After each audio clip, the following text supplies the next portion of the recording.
Lindsay Hawker was born on December 30th, 1984, in the United Kingdom. She was the second child in a family of 3 sisters. Lindsay's family was well-off, loving, and close-knit. Her parents were Bill and Julia. Her older sister was Louise, and her younger sister was Lisa. From a young age, Lindsay was always a gentle, hard-working girl who often helped others out. In 2006, Lindsay graduated at the top of her biology class from the University of Leeds.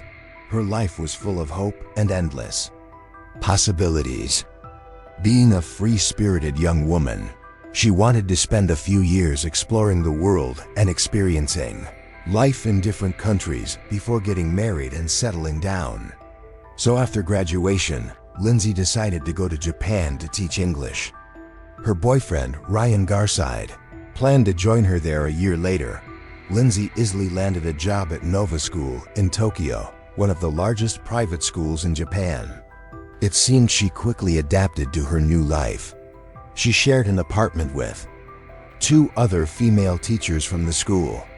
Every day, Lindsay would ride her bike to the train station, then take the train to work and back. She regularly kept in touch with her family back in England, sharing photos she took daily of life and people in Japan. Lindsay was clearly very happy and satisfied with her new life there. But Lindsay's happiness didn't last long. On the morning of March 25, 2007, she said goodbye to her 2 roommates and left the house with her bag and teaching materials. However, Lindsay never came back. On the afternoon of March 26th, Lindsay's parents received a call from the school staff saying that she hadn't shown up for work for 2 days straight. It turned out that her roommates had called the police the night before when Lindsay didn't return home. But for some reason, the police had not yet opened an investigation. Needless to say, Lindsay's family was in a state of panic when they heard the news. Her father quickly booked the earliest flight to Tokyo and reached out to Ryan, Lindsay's boyfriend. When Ryan heard the news, he froze for a moment and immediately recalled the story Lindsay had told him just 6 days earlier. It was March 20th, 2007, when Lindsay was taking the train home and was approached by a strange man. He introduced himself as one of her students, but Lindsay clearly remembered all her students' faces and was sure this man wasn't one of them. Still, she politely greeted him and looked away. For some reason, this man made her feel uncomfortable. Lindsay got off the train and rode her bike home as usual. But just before reaching her house, she happened to look back and saw the man right behind her. It turned out he had been running after her all the way home. The man caught up and said he was about to study abroad and wanted to improve his English. He asked if Lindsay could tutor him for a few sessions. Lindsay felt a bit scared inside, but she tried to stay calm. Maybe she was just overthinking, after all. He might have been just a student wanting extra English lessons. By this time, they had both arrived at Lindsay's apartment. The man said he was very thirsty and asked if he could come inside to get a drink of water. They could also discuss the tutoring schedule. Lindsay hesitated for a moment, but knowing her 2 roommates were home, she invited him in. After a brief greeting, the 2 roommates stayed in another room while the man sat down to talk with Lindsay in the living room. Lindsay agreed to tutor him in English at a cafe. She thought to herself that since it was a crowded place, nothing bad could happen there. While they were talking, the man sketched a rough drawing of Lindsay's face and wrote his name, phone number, and email address on it. The man's name was Tetsuya Ichihashi. Lindsay's first lesson with Ichihashi took place on March 25, 2017, at a cafe near the train station. The day before, Lindsay had sent a message to her boyfriend back in England, telling him not to worry too much about the man who had followed her home. He was just a strange guy. Since they were meeting at a cafe, everything would be fine. Lindsay was terribly wrong. After receiving the information, the police checked the cafe's security cameras and easily saw Lindsay entering with Ichihashi. Lindsay appeared anxious and uneasy, constantly touching her hair. They sat and studied together for about 50 minutes. Then, Ichihashi seemed to be rummaging through his pockets, looking for something he couldn't find. Around 10 o'clock, Ichihashi was the last person to see Lindsay.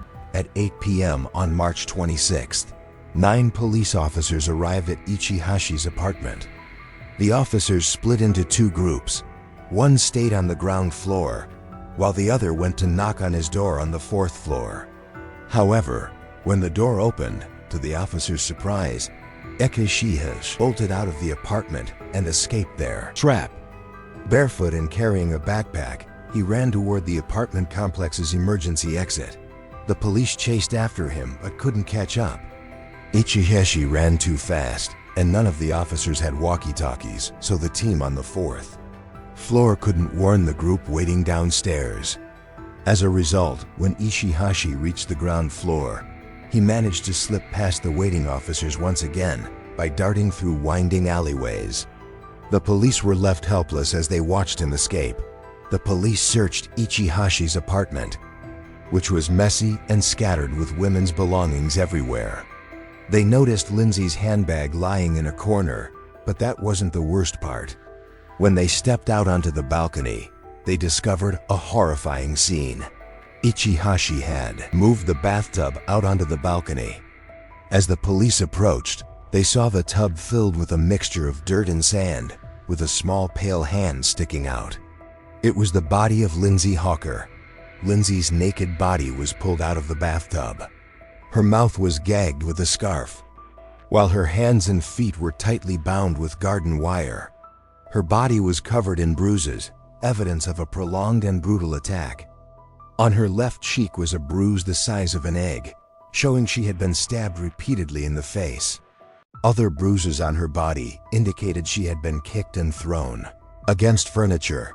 Lindsay had been strangled so violently that the cartilage in her neck was crushed. Her head had been shaved, and her hair was placed inside a plastic bag. It was the most terrifying 3 hours any parent could ever endure. Lindsay's body had been found. The trip a father made to find his daughter had turned into a journey. To identify her remains, the police began digging into Ichihashi's background. He was 28 years old, living alone in a 3-bedroom apartment that his parents had purchased for him in the Chiba district, on the eastern outskirts of Tokyo. His parents were wealthy and successful, his mother a dentist and his father a surgeon. But despite this, Ichihashi had always been a disappointment to them.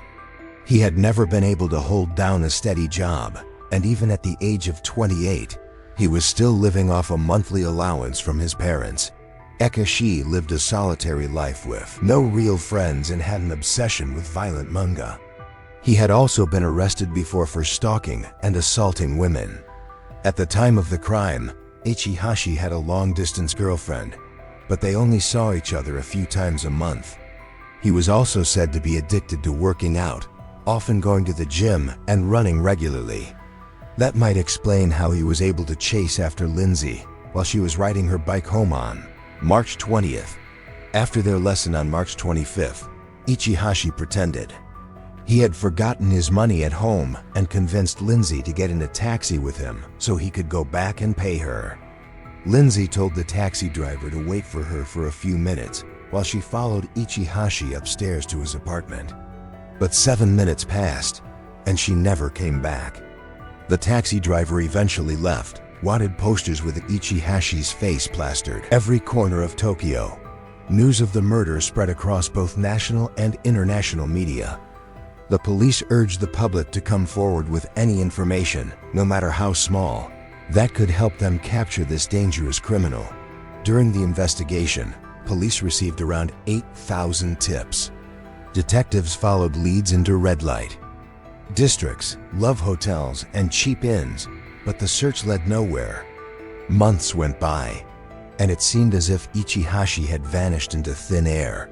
Meanwhile, fan clubs began to appear online, glorifying the twisted killer. They praised Ichihashi as a hero, an outlaw living beyond the law and taunting the police. Some even called him the most handsome criminal in Japan. However, no one could have imagined that the face they once knew no longer existed. It turned out that Ichihashi had been hiding out in cheap inns and boarding houses around Ikebukuro, in northwestern Tokyo.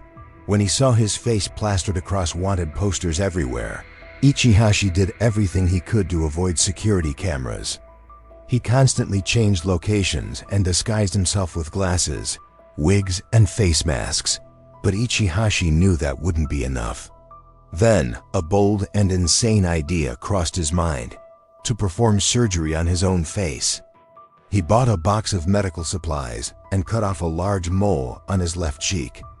After that, he used scissors to trim down his lower lip to make it look thinner. Ichihashi couldn't finish the job on his first attempt because of the unbearable pain, but he wasn't ready to give up. A few days later, Ichihashi completed the self-surgery in a public bathroom. He even used a needle and thread to stitch the edges of his lower lip. But it turned out that reshaping his nose wasn't as easy as trimming his lip. At that point, he realized he needed a new plan. He would have to get proper plastic surgery, and to do that, Ichihashi needed money. He managed to steal the name and address of a deceased man and used it to get a job as a construction worker for a company in Osaka. Though his co-workers all thought he was strange and a bit of a loner, none of them ever suspected a thing. While the police were desperately searching for him, Ichihashi quietly held down his construction job for 13 months, managing to save up around 1 million yen. Finally, Ichihashi had saved enough money to get surgery on his nose, making it longer and more defined. The procedure was a success, but Ichihashi still wasn't satisfied. He wanted to completely alter his entire face. 2 years after the murder, on October 24, 2009, Ichihashi visited a cosmetic surgery clinic in Nagoya to have work done on his lips and eyelids. While processing his paperwork, the clinic staff noticed a large scar on his cheek, the mark left from when he had cut off his own mole. The staff grew a little suspicious. After Ichihashi agreed to have his photo taken to document his before and after surgery results, the clinic staff realized his face looked strikingly similar to the man on Japan's nationwide wanted list. They immediately called the police, but Ichihashi was a criminal with sharp instincts. Sensing the staff's suspicion, he immediately quit his job and took a ferry to Okinawa to lay low. This time, however, the police caught up with him right at the ferry terminal. Ichihashi knew he had nowhere left to run, so he lowered his head and followed the police back to the station. Ichihashi quickly confessed. He admitted that he had first spotted Lindsay on a train and had secretly followed her for months before deciding to approach her on March 20th. After tricking Lindsay into coming up to his apartment to get the tutoring fee, Ichihashi dragged her into his room and raped her. Lindsay fought back with everything she had, but in the end, she couldn't escape the cruel and tragic fate that awaited her. On July 11, 2011, Ichihashi was sentenced to life in prison, with the possibility of parole in 2022. While awaiting his trial, Ichihashi wrote a book titled "Until I Was Caught," in which he described his 2 years on the run and the extreme things he did to alter his appearance. The book sold over 100,000 copies. Ichihashi claimed he wanted to donate the proceeds from the book to Lindsay's family, but they refused. Lindsay's family said they were grateful the case had finally come to a close and that justice had been served, but they had lost Lindsay forever. After all the pain and loss, all anyone could do was pray for Lindsay's soul to rest in peace and hope that, even though their sorrow might never fully disappear, it would slowly ease with time. Today's video ends here. Thank you all for watching until the very end. See you in the next videos. Goodbye.